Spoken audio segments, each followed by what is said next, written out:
warahmatullahi wabarakatuh. Salam sejahtera untuk kita semua. Shalom, namo buddhaya, salam kebajikan, dan salam harmoni. Perkenalkan, kami dari kelompok 2 dengan saya sendiri dengan nama Nikoma Ali Rahayu dengan NIM 2111103103 dan rekan saya.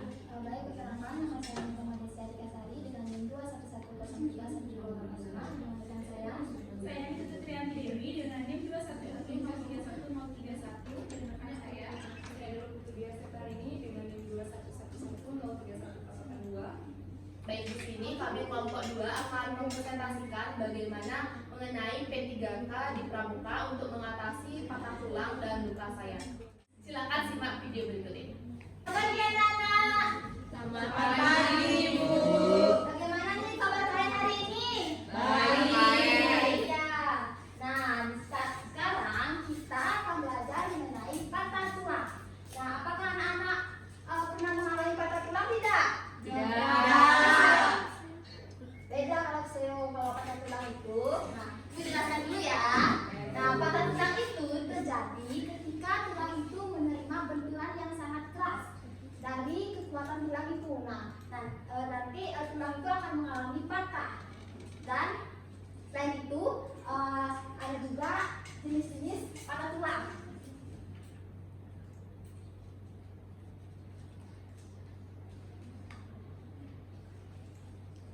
Nah, ini merupakan jenis-jenis patah tulang. Nah, patah tulang yang pertama ini tertutup. Nah, pada tulang tertutup ini, tulang itu tidak terbagi menjadi dua dan tidak sampai merobek kulit. Nah, sedangkan pada tulang terbuka ini, tulang itu terbagi menjadi dua dan mengalami sobek pada kulitnya. Bisa kan kalian simak? Bisa. Nah, sedangkan yang terakhir ini patah tulang sebagian. Patah tulang yang tidak sepenuhnya retak dan tidak terbagi menjadi dua. Apa kalian memahami? Paham. Baik, sekarang akan dilanjutkan oleh Ibu Ali. Baik, di sini saya akan melanjutkan mengenai penanganan dari patah tulang itu tersendiri. Jadi di setiap mungkin di kegiatan pramuka pastinya kita sudah menyiapkan kotak P3K seperti ini. Jadi di kotak P3K ini ada beberapa obat-obatan yang diperlukan ketika kita mengalami cedera ringan ataupun tidak sampai cedera serius. Jadi dalam kotak P3K biasanya berisi dengan obat-obatan seperti paracetamol, asalfenamat, ataupun bisa betadine, triptanol, ataupun alkohol. Jadi disesuaikan dengan kebutuhan atau kemungkinan hal-hal yang terjadi pada saat kegiatan berlangsung. Nah, di sini Ibu akan mempraktikkan bagaimana sih cara penanganan patah tulang yang sederhana. Jadi agar tidak sampai parah, jadi kita dapat mengatasi terlebih dahulu sembari kita menunggu bantuan medis. Jadi kita dapat menggunakan hal-hal sederhana yang ada di lingkungan kita, seperti misalnya ini jadi ada triplek ataupun kayu, tongkat ataupun bahan keras yang bisa menopang di antara kedua tulang tersebut. Jadi mungkin benda tersebut kita bisa lapisi dengan perban. Jadi benda ini bisa dinamakan spalek atau disebut dengan bidai. Jadi kita balut terlebih dahulu benda tersebut. Oke, di sini kita langsung praktek saja bagaimana sih cara penanganan patah tulang sebelum kita menunggu bantuan medis tersebut. Jadi bisa dari anak-anak menjadi korbannya, itu ada yang mau maju. Oke, Rini, silakan maju.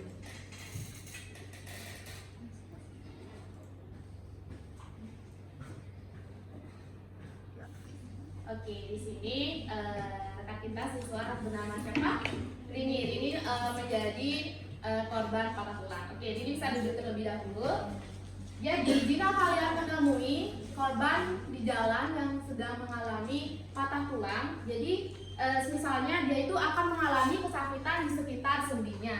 Jadi dipastikan ada rasa sakit yang sangat hebat. Jadi tidak ada kayak luka. Ada yang luka, ada yang tidak. Mungkin dari patah tulang tersebut bisa ada yang bengkak atau cedera. Jadi ada beberapa hal yang perlu kita siapkan, seperti spalek atau bidai.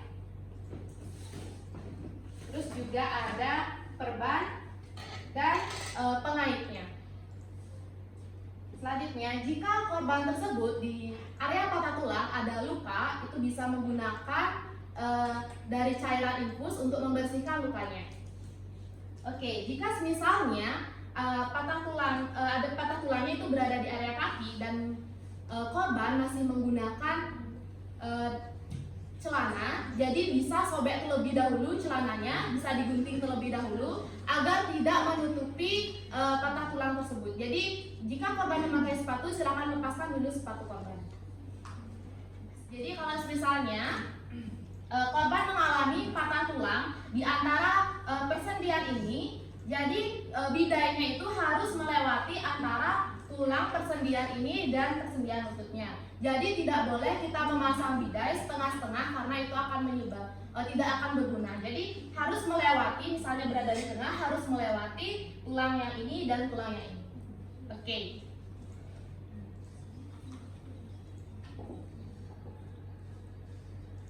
Kalau misalnya tidak di jalanan tersebut tidak ada pengait, kalian bisa menggunakan kain atau pakaian korban yang bisa digunakan untuk mengeratkan dari spalet tersebut. Oke, kalau seperti ini bisa angkat kaki korban.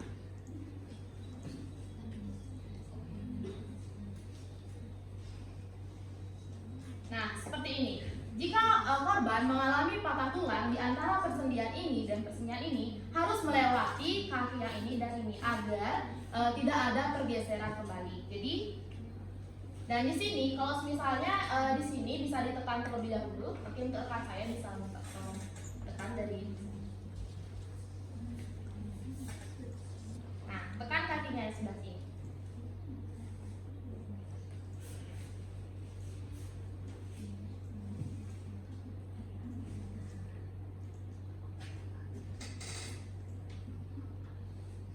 Jangan terlalu erat dan jangan juga terlalu longgar ketika kalian membalut dari kaki si korban.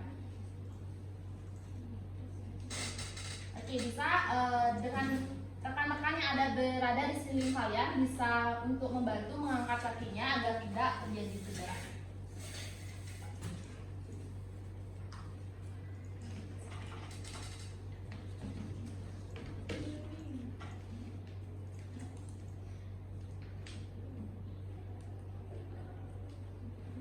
Oke, kalau sudah sampai dengan ujung, kalian bisa mengeratkan dengan pengait agar bisa lebih rapat.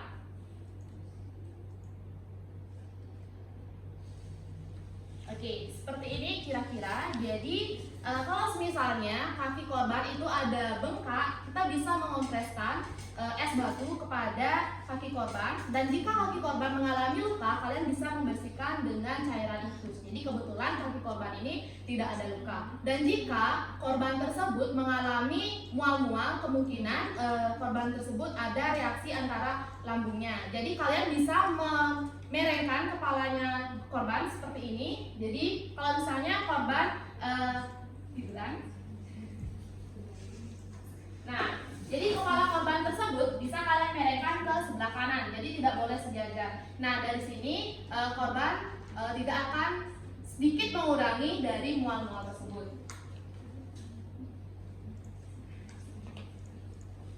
Kalau sudah seperti itu, kalian bisa mengangkat korban ke area yang hindari dari keramaian, dan kalau sudah datang bantuan medis bisa diangkut langsung oleh bantuan medis. Nah, jadi segitu caranya penanganannya dengan alat-alat yang berada di lingkungan sekitar kalian. Jadi gunakan bahan keras untuk menopang tulang yang ada di sebelah kiri dan dari kanan korban. Oke, praktek selanjutnya kita akan mempraktekkan bagaimana sih cara penanganan luka sayatan.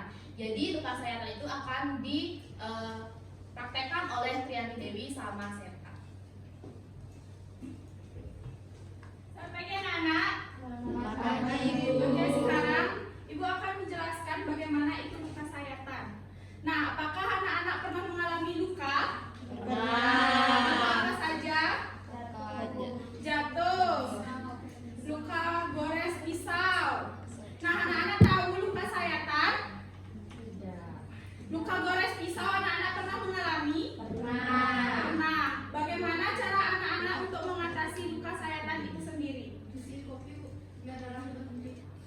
isi kopi agar darahnya berhenti. Lagi Dicuci. dicuci.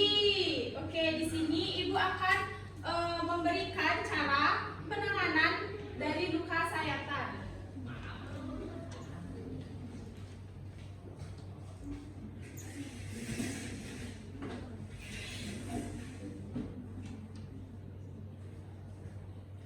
Ibu langsung praktekkan saja untuk anak-anak yang ingin menjadi contoh di depan. Ada yang bisa? Oke, untuk Sony bisa maju ke depan.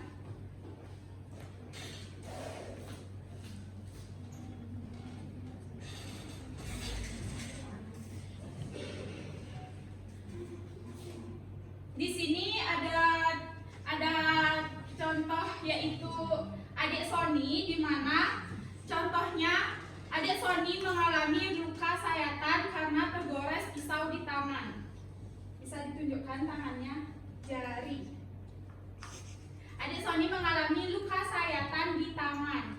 Nah, ada berbagai macam luka sayatan, bisa disebabkan oleh luka sayatan disebabkan oleh pisau, disebabkan oleh pecahan kaca, disebabkan oleh silet, atau bisa juga disebabkan oleh benang.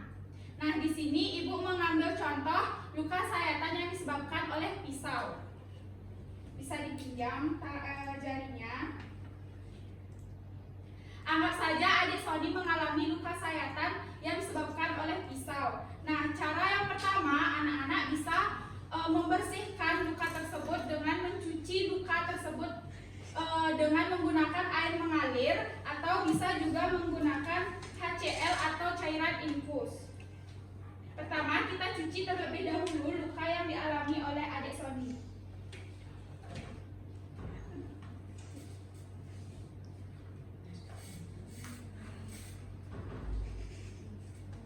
Oke, setelah dicuci, luka sayatan itu bisa dibersihkan atau dikeringkan menggunakan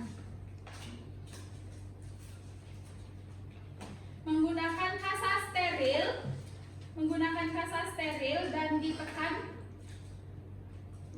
perlahan pada luka yang dialami oleh adik Sony. Nah, anak-anak juga bisa menggunakan tisu atau kapas yang sudah dibaluti oleh kasa steril. Jika anak-anak menggunakan kapas saja, maka serat-serat kapas akan tertinggal pada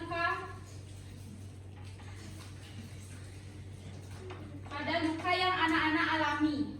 Jadi, untuk mengatasi serat-serat kapas tertinggal pada luka, anak-anak bisa membalutinya dengan kasa steril yang ada di rumah kalian masing-masing. Seperti ini. Bisa ditekan perlahan dan jangan terlalu menekannya secara keras. Sudah, setelah kering, anak-anak bisa menggunakan betadine, namun menggunakan betadine tidak boleh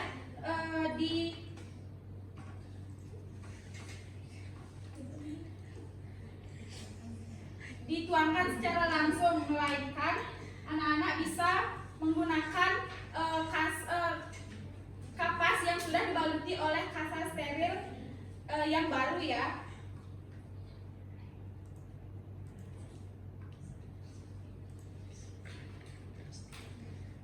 Seperti ini, lalu ditekan perlahan pada luka yang dialami oleh adik Sony atau oleh kalian sendiri.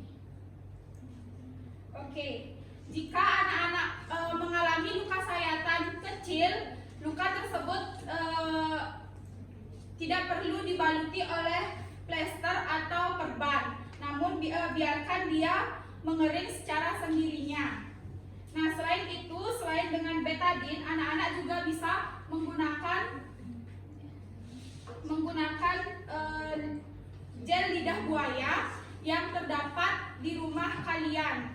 Di rumah kalian pasti ada tanaman lidah buaya, itu bisa digunakan untuk menghentikan dialami oleh anak-anak sendiri. Contohnya ibu kasih contoh seperti ini.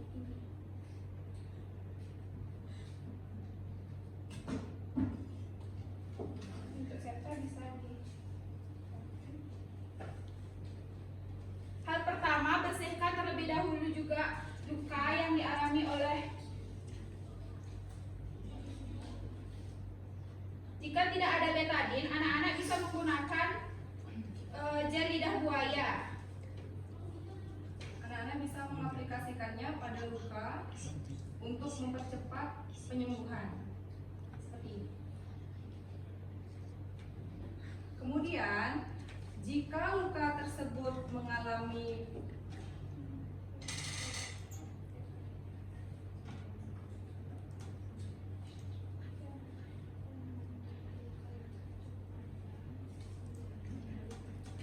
Jika anak-anak mengalami luka yang cukup panjang, jadi bisa membalutnya dengan kasa steril.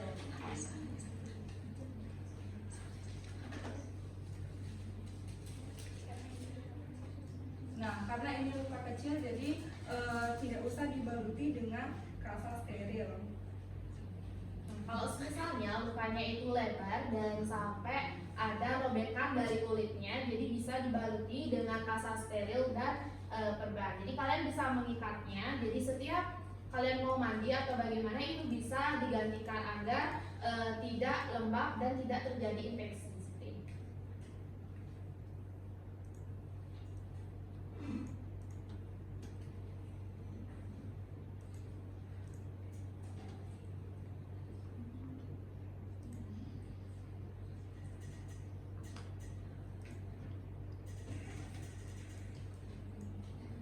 Jadi kurang lebih seperti ini. Jadi kalian bisa membalutnya luka kalau luka tersebut ada sobekan yang begitu besar.